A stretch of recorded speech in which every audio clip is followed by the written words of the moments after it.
요즘 지하 주차장을 갖춘 건물에 전기차의 출입을 막는 곳이 있는데 세무께서는 좀 어떠세요? 혹시 전기차를 좀 운전하고 계시는 분이 좀 있으신지?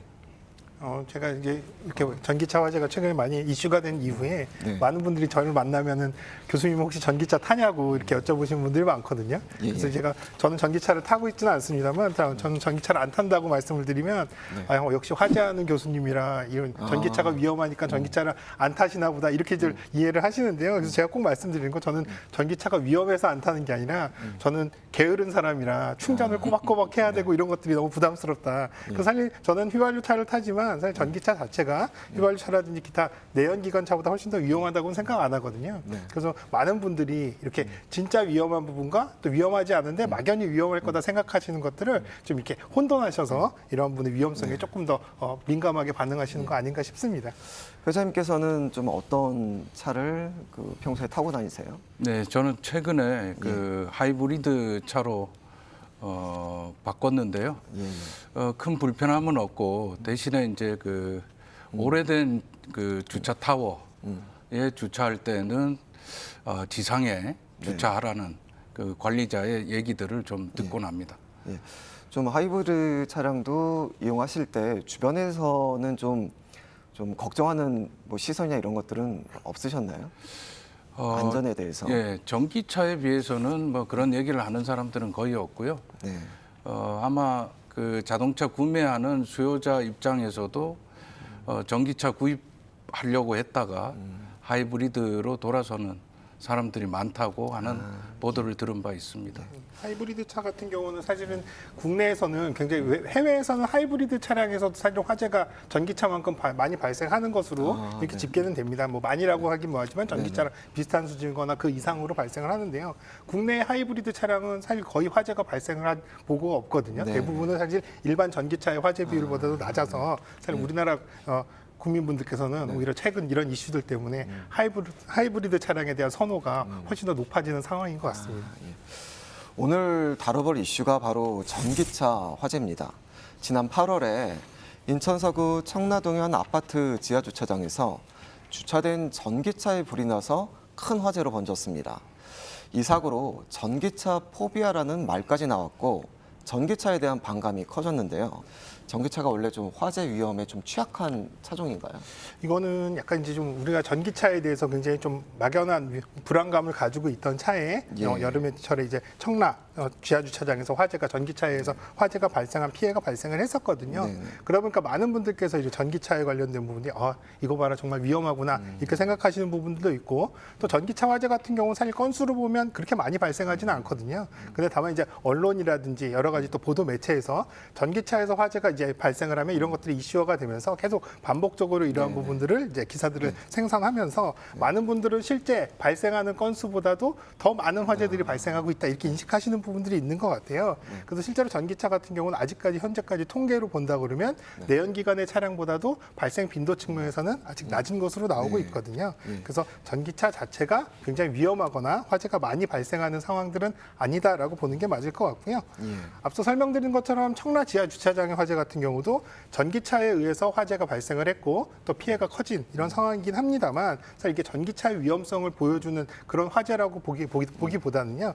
오히려 이제 지하 주차장에서 화재가 발생했을 때 스프링클러가 작동하지 않았을 경우 이렇게 큰 피해로 이어질 수 있다라고 하는 부분들을 시사하는 부분이 더 크거든요. 아마도 청라 지하 주차장 같은 경우에 아마 전기차가 아니더라도 일반 내연기관차라든지 혹은 다른 원인에서 화재가 발생했다 하더라도 스프링클러가 이번처럼 작동하지 않았다면 피해 규모는 아마 동일했을 거다. 이렇게 보는 게 맞을 것 같습니다. 예. 이승철 회장님은 잇따른 전기차 화재 좀 어떻게 좀 보고 계십니까? 예. 전기차 화재가 내연기관 그 자동차 화재에 비해서 그 발생 비율이 그렇게 높지가 않습니다. 네. 하지만 그 전기차 화재는 일단 화재가 발생해서 폭발이 일어나기 시작하면 끌 수 없다라는 끄기가 어렵다라는 그런 문제가 이제 발생하기 때문에 우리 국민들이 상당히 그 전기차 화재에 대해서 우려를 나타내고 있고요. 전기차 화재의 원인으로는 그 주차 중에 또 충전 중에 그 배터리의 결함이라든지 과충전 또는 이제 외부 충격으로 인한 기계적 결함이라든지 네, 네. 또 부품이나 배선 불량 등의 다양한 그 화재 원인을 볼 수 있겠고요. 이번 인천 청라 아파트 주차장 그 전기차 화재의 원인은 정확히 알려져 있지 않습니다. 왜냐하면 네네. 차량이 전소됐기 때문입니다. 그래서 그렇지만 이제 스프링클러의 미작동으로 인해서 네. 피해가 커졌다고 볼 수 있겠습니다. 그래서 따라서 소방 시설의 신뢰성을 향상시키고 또 소방안전 관리자의 역량을 좀 높여야 되는 부분, 그다음에 이제 소방 시설 자체 점검에 대한 그 부분, 네, 네. 이런 것들이 함께 모두 이루어져야 할 것으로 이렇게 생각이 됩니다. 엄성원 팀장님, 소방본부에서도 시민들의 뭐 전기차 포비아 좀 네. 체감하고 계신지 궁금합니다. 네, 저도 그 본부 화재안전조사 팀장으로서 그 업무와 관련이 있기 때문에 이 포비아 관련돼서 직접적으로 체험을 하고 있고요. 그다음에 이에 대응해서 강원도 소방본부에서는 이러한 그 전기차 화재를 예방하기 위해서 강원도 내에 있는 아파트에 설치된 지하 주차장 스프링쿨러에 대해서 전수 조사를 실시를 하고 있습니다. 네. 강원도에서도 이제 전기차 이제 화재 신고가 한 어느 정도 좀 들어온다고 좀 보면 될까요? 한 달 기준으로. 제가 파악하고 있는 거는 뭐 최근에 원주에서 한 건 정도 있었는데요. 네. 초기에 빠르게 신고가 됐고 네. 현장에 화재 진압대원들이 도착을 해서 초기에 진압을 해서 큰 피해는 없었습니다. 전기차 화재가 말씀하신 대로 그렇게 네. 이제 자주 일어나는 화재는 아니라는 말씀이신 거죠? 네네, 맞습니다. 최근 3년 동안 발생한 전기차 화재, 그러니까 2021년부터 23년까지 통계로 보면 139건 정도가 발생을 했거든요. 근데 이걸 이제 얼마나 많이 발생하느냐 이걸 좀 체감하시려면 전국에 있는 소방서가 약 240여 개 정도 되니까 소방서 한 개소당 약 평균적으로 1년에 한 번 정도 겪을까 말까 하는 정도 수준이다. 이 정도로 보시면 될 것 같습니다. 예. 알겠습니다. 그 전기차 화재의 핵심은 리튬 이온 배터리 있는데 리튬 배터리가 전기차에만 쓰이는 건 아니잖아요. 우리 일상 속에서 얼마나 많은 곳에 리튬 배터리가 좀 쓰고 있는지 좀 네. 말씀 좀 해주시죠. 그렇죠. 그 리튬이온 배터리가 전기차뿐만 아니라 스마트폰 그리고 노트북, 태블릿 등 휴대용 전자기기에도 널리 사용되고 있습니다. 네. 그런데 일반 배터리는 1차 전지이고 그래서 한 번 쓰면 이제 버리는 그런 특징을 가지고 있고요. 리튬 배터리는 2차 전지라고 해서 재사용이 가능하다라고 계속 충전해서 이제 사용하는 네, 배터리를 충전해서 말씀이시죠? 사용할 수 있다라고 보면 되겠습니다. 예. 우리 교수님이 파악하시기에는 엄청 많이 지금 쓰이고 있는 상황인 거죠? 예, 뭐 일반적으로 요즘 이제 휴대용 기기라든지 또 휴대용 모빌리티 또 전기차 뭐 대형 장비들도 대부분 전동화되어 가고 있기 때문에 대부분 리튬이온 배터리 같은 경우는 사실 이제 효율이 굉장히 좋거든요. 에너지 밀도도 높고 또 이런 충전이라든지 이런 것들이 장점들도 있기 때문에 점점 사용하는 분야는 더 많아지고 있다. 이렇게 보시는 게 맞을 것 같습니다.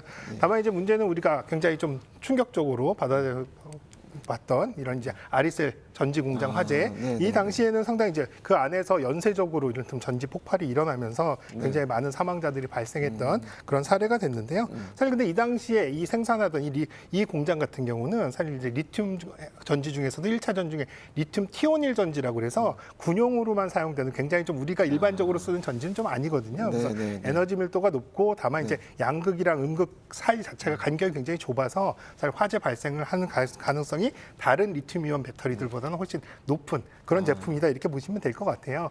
그리고 또 하나는 이제 이 공장 같은 경우는 리튬이온 배터리들이 이제 굉장히 많이 이제 보관돼 있는 상태에서 연쇄적으로 폭발하면서 큰 화재로 이어졌습니다만 대부분 개인적으로 사용하거나 일반 생활 속에서 쓰는 것들은 대부분 낮게 혹은 또 소량으로 이렇게 이제 사용이 되기 때문에 사실 화재가 발생하거나 폭발한다 하더라도 뭐 이를테면 물이나 소화기로 진압할 수 있을 정도의 화재가 급격하게 커지는 상황들은 아니다. 그래서 많은 분들이 이 아리셀 공장 화재, 이 CCTV 영상이나 이런 것들을 또 화재 상황들을 보시면서 우리 집에서도 배터리가 폭발하면 위험한 거 아닌가 이렇게 불안해하시지만 사실 그렇게까지 불안해하실 필요는 없다. 그리고 이런 아리셀 공장의 건전지 같은 경우, 전지 같은 경우는 굉장히 특수한 용도이기 때문에 다만 이제 이런 특수한 용도긴 하지만 군용으로 많이 사용을 하기 때문에 군에서의 이런 저장 창고 같은 것들은 이미 이제 안전에 관련된 부분들을 조금 더 보관 방법이라든지 또 화재 위험을 미리 감지할 수 있는 이런 설비들을 갖춰서 이렇게 거친 이후 최근 3년 동안에는 화재나 폭발이 발생하지 않은 것으로 그렇게 확인이 되고 있습니다. 그렇기 때문에 여러분들 생활 속에서 쓰이는 리튬이온 배터리 소량의 것들은 너무 그렇게 걱정하거나 불안하지 않으셔도 된다 말씀드리고 싶습니다. 회장님이 생각하시기에는 그 2차 전지의 안전성 좀 어떻게 좀 보고 계십니까? 리튬 배터리는 앞서 말씀드린 바와 같이 충전해서 재사용이 가능한 배터리입니다. 네. 그래서 가장 지금 그 문제화되고 있는 부분이 이 과충전, 급속 충전에 대한 얘기가 되겠습니다. 그 리튬 배터리는 그 높은 에너지 밀도와 긴 수명이 이제 장점을 가지고 있는데요. 그 단점으로는 이제 고비용이고 과충전 시에는 화재 폭발의 위험이 있다는 그런 단점을 가지고 있다라고 보시면 되겠습니다. 이런 그 리튬 배터리 제품을 안전하게 이용하기 위한 좀 수칙이 있는지 또 풀충전한 전기차는 주차장 출입을 막기도 하는데 다른 리튬 배터리들도 과충전하면 좀 위험할까요? 우리 팀장님의 의견 좀 어떠십니까? 과충전하면은 그 화재가 발생한다. 특히 뭐 전기차에서 이러한 그 잘못된 정보가 나오고 있는데요. 이 BMS 시스템에 따라서 과충전을 방지를 전기차들이 하고 있습니다. 네. 그래서 과충전에 따라서 전기차가 화재가 발생할 수 있다라는 것은 오해라고 판단이 되고요. 그다음에 일상적으로 전동 킥보드라든가 전기 자전거 같은 경우는 뭐 지속적인 충전, 즉 과충전에 의해서 화재가 발생하는 사례가 있었습니다. 거기에 따라서 사용상에 있어서 주의사항을 반드시 숙지를 하시고 안전하게 사용한다면 일상생활에서 편리하게 사용할 수 있을 거라고 판단됩니다. 그렇다면 교수님 그 안전하게 사용하기 위해서는 좀 어떤 수칙들을 좀 잘 지켜야 될까요? 예, 기본적으로 사실 전기차 자체 아까 말씀하셨지만 그냥 과충전이라고 하는 용어는 사실 전기차 배터리나 이런 전문가들한테 말씀을 여쭤보면 우리나라에 사실 과충전이라는 건 없다라고 말씀을 하세요. 왜냐하면 이제 차량에 탑재되는 배터리 자체가 우리가 충전하는 표시 등에는 100%로 나오지만 실제로는 그런 것들이 이런 여유 마진들이 있기 때문에 대략 한 그렇군요. 95% 정도 네네. 그렇기 때문에 우리가 보는 것에 100% 충전을 한다 하더라도 사실 여유 마진이 있는 거고요. 또 한편으로는 최근에 이제 많이 얘기가 됐던 것들이 이런 위험성 때문에 뭐 한 70%에서 80%만 충전된 네네. 차량만 뭐 이를테면 이제 이 주차장에 들어가게 하겠다라고 하는 것들도 사실 70~80%를 충전한다 하더라도 사실상 화재 위험이 뭐 100%일 때보다 현격하게 낮아지거나 크게 의미 있게 작아지진 않는다라는 것들이 전문가들의 공통된 의견입니다. 그렇기 때문에 충전을 많이 하거나 적게 하거나 이런 것들의 위험성은 상대적으로 그렇게 많이 영향을 미치지 못한다라고 보는 게 맞을 것 같습니다. 이 과충전에 대한 얘기는 이제 사람에 따라 좀 달리 볼 수 있다고 생각합니다. 어떤 얘기냐 하면 저희가 취침 중에 계속적으로 충전을 한다든지 그러니까 이제 충전됐다라고 이렇게 판단이 됐을 때 코드를 뽑아가지고 충전을 이제 마감을 해야 되는데 그런 충전을 계속 오버로드 걸릴 때까지 이제 한다든지 그 다음에 이제 외부 충격이 있습니다. 그래서 외부 충격이 이제 배터리가 충격을 받았을 때는 셀에 이제 문제가 생겨서 화재 폭발까지 이를 수 있다라고 볼 수 있겠습니다. 예. 다만 이제 이용자들께서 전기차량 충전하실 때 최근에 이제 급속 충전보다는 완속 충전이 오히려 조금 더 안전하거든요. 왜냐하면 우리가 급히 먹으면 체한다는 것처럼 사실 전기도 빨리 급속 충전하는 경우에 전기의 전선이라는 이 케이블의 여러 가지 저항이 증가하고 이런 것들로 인해서 또 이제 화재에 상대적으로 더 불리하다 이렇게 보는 거기 때문에 가급적이 완속 충전을 하는 것이 오히려 조금 안전하다라고 보시겠고요. 다만 이제 운전 습관도 이를테면 속도 방지턱이나 또 이를테면 차량의 경계석이나 이런 것들의 충돌, 하부의 충격이 많이 가해지는 방식의 운전은 가급적이면 삼가하시는 것들 이런 것들이 배터리 보호에 조금 더 도움이 되겠다 싶고요. 또 전기차를 사용하시는 분들께서는 전기적인 위험, 배터리를 포함한 이런 위험성들이 상대적으로 일반 차량보다는 높기 때문에 전기 점검이라든지 이런 전기 개통에 관련된 어떤 시스템에 대한 관리 이런 것들을 조금 더 적극적으로 해주실 필요는 있겠다 생각이 됩니다.